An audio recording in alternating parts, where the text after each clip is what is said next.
आश्रम पहुंच के देखा तो आश्रम बहुत बड़ा था। चारों ओर सफेद कपड़ों में महिलाएं घूम रही थी। अगले दिन सबके साथ मैं भी आश्रम के मंदिर में गई।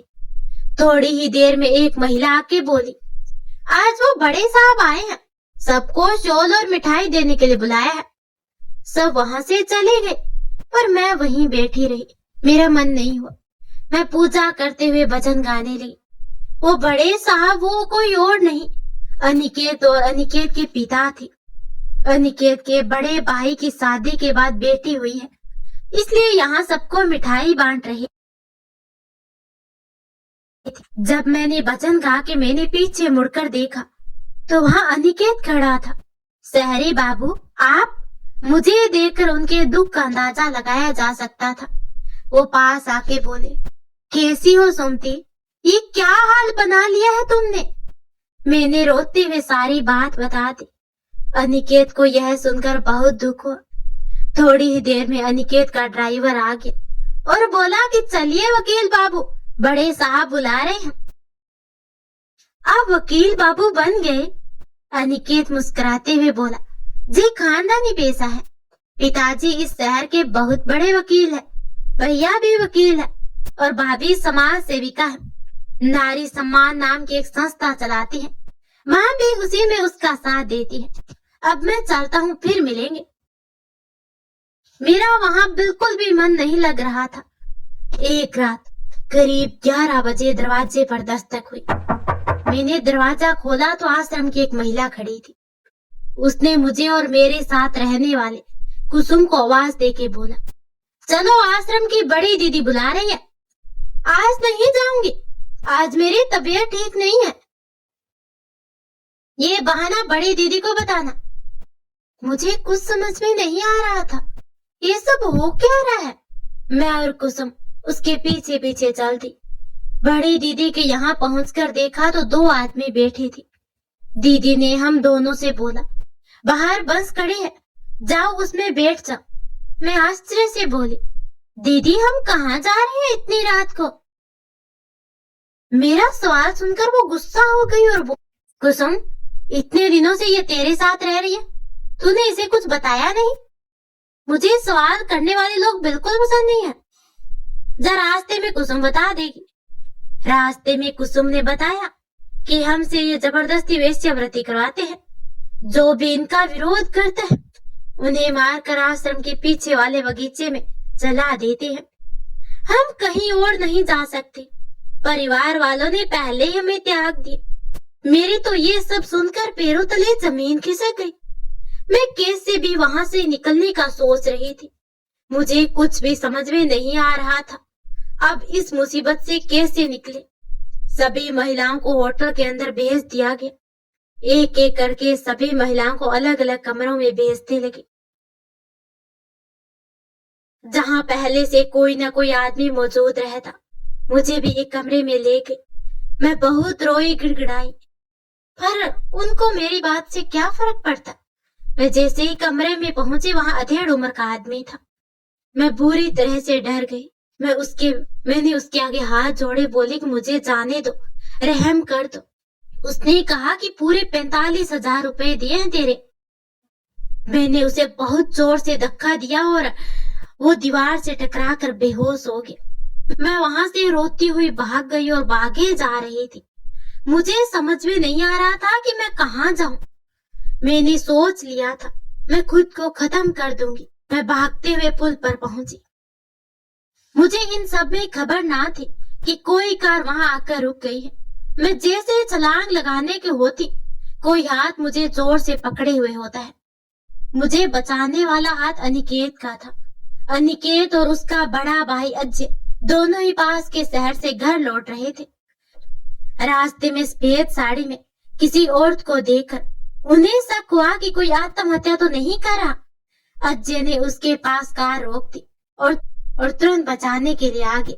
पर यह उम्मीद बिल्कुल नहीं थी कि वो सुमति होगी। बाबूजी, वो हमें मार देंगे। रोते रोते, बोलते बोलते मैं बेहोश हो गई। अनिकेत ने मुझे अपनी बाहों में थाम ली। अनिकेत मुझे घर ले आते हैं। अंदर पहुंचकर अनिकेत ने सुमति को सोफे पर लिटाया। जैसे मुझे होश आया, मैं रोने लगी। भाभी ने मुझसे पूछा, देखो सुमति, मैं भी एक औरत हूँ, तुम्हारा दर्द समझ सकती हूँ। मैंने सारी बातें भाभी को बता दी। उन सबको बहुत गुस्सा आया। हमें इनके खिलाफ कदम उठाना चाहिए। इन सब बातों में अजय शांत बैठी थी।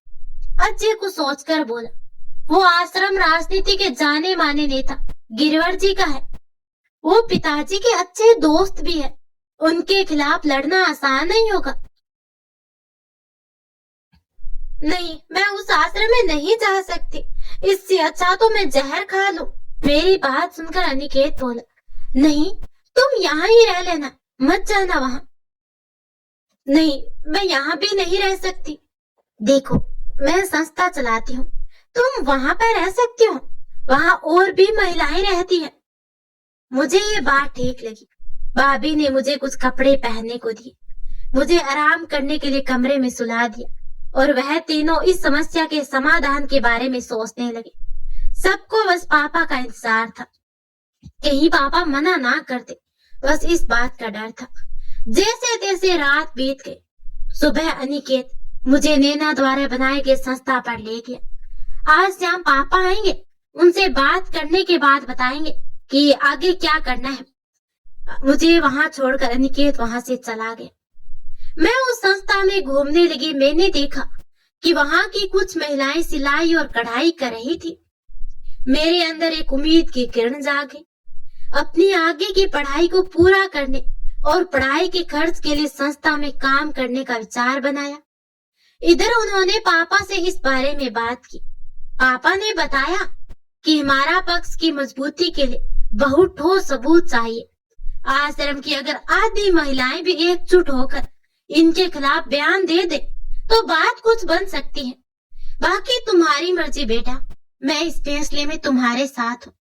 अगले दिन अनिकेत और नैना दोनों मुझसे मिलने आए। जब अनिकेत को पता चला कि मैं आगे पढ़ना चाहती हूँ तो वो बहुत खुश हो गए। अनिकेत ने सारी बातें बताई और मुझे समझाया कि हमें बहुत से सबूत चाहिए। कैसे भी करके सुमति, तुम्हें और भी महिलाओं को लाना होगा जो आश्रम में चल रहे अत्याचारों के खिलाफ आवाज उठा सके। मैंने कुसुम से बात करने की सोची। आश्रम के फोन पर फोन लगाया और अपनी पहचान छुपाते हुए कुसुम से बात कर एक पार्क में मिलने को बुलाया। कुसुम मान गई। मैं और अनिकेत उससे मिलने गए। कुसुम को मैंने सारी बात बता के मदद करने और भी महिलाओं को साथ लाने को बोला, लेकिन कुसुम डर गई। मैं ऐसा नहीं कर सकती। आश्रम वाले बहुत खतरनाक है। अगर उनके खिलाफ आवाज उठाई तो वो मार देंगे। तो मुझे माफ करो, मुझे मेरे हाल पर छोड़ दो। सबके समझाने पर भी वो नहीं मानी और वहां से चली गई। मैं थोड़ी देर शांत रहकर बोली, एक रास्ता है, मुझे उस आश्रम में जाना होगा। आज सोमवार है, बस होटल तो शनिवार और रविवार जाएगी।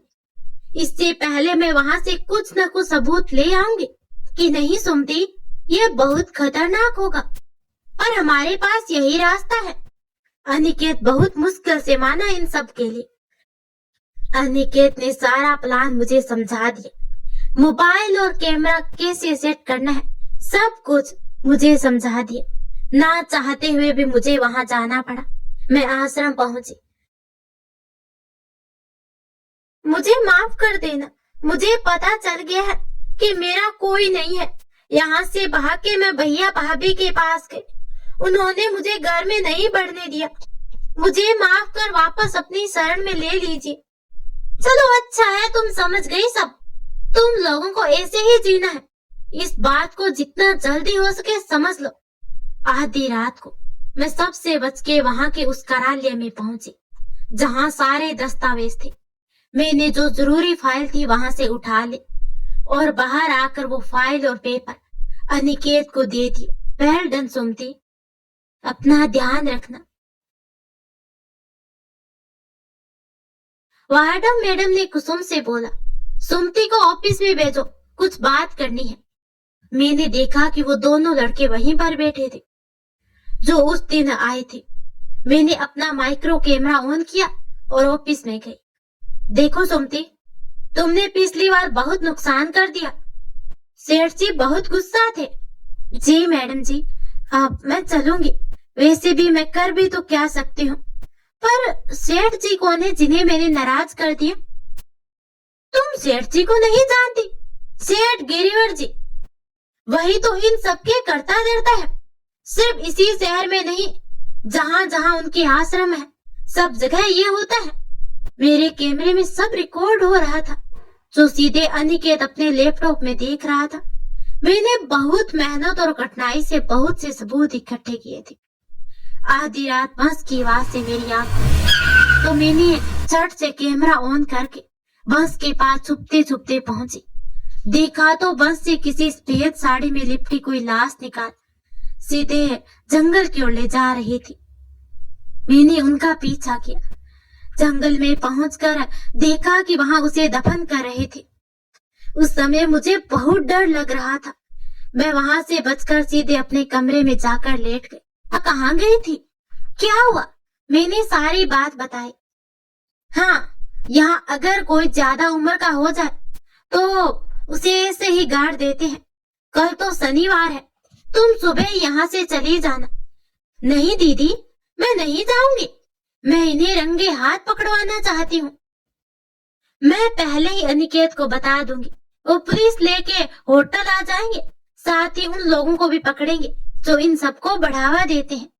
अगले दिन मैंने ऐसे ही किया। कैमरा ऑन किया और बस में बैठ गए। सबको एक एक करके कमरे में भेजा जा रहा था। मैं बेसब्री से अनिकेत का इंतजार कर रही थी। मैं कमरे में पहुंची तो एक आदमी शराब लेके बैठा पी रहा था। थोड़ी ही देर में शराब खत्म हो गई। वो मेरी ओर बढ़ा। इतने में तेजी से दरवाजा खुला। सामने पुलिस और अनिकेत खड़ा था। पुलिस को देखा वो आदमी भागने की कोशिश करने लगा। मुझे अनिकेत अपने घर ले गया। उसके बाद सबूत के आधार पर गिरिवर को उम्र कैद की सजा हो गई। अब मैं संस्था में काम करती और अपने आगे की पढ़ाई करती। ऐसे ही 2 साल बीत गए। अब मैं एक IAS ऑफिसर बन चुकी थी। अनिकेत और मैं, हम बहुत अच्छे दोस्त थे। यह दोस्ती कब प्यार में बदल गई पता ही नहीं चला और हमने शादी कर ली।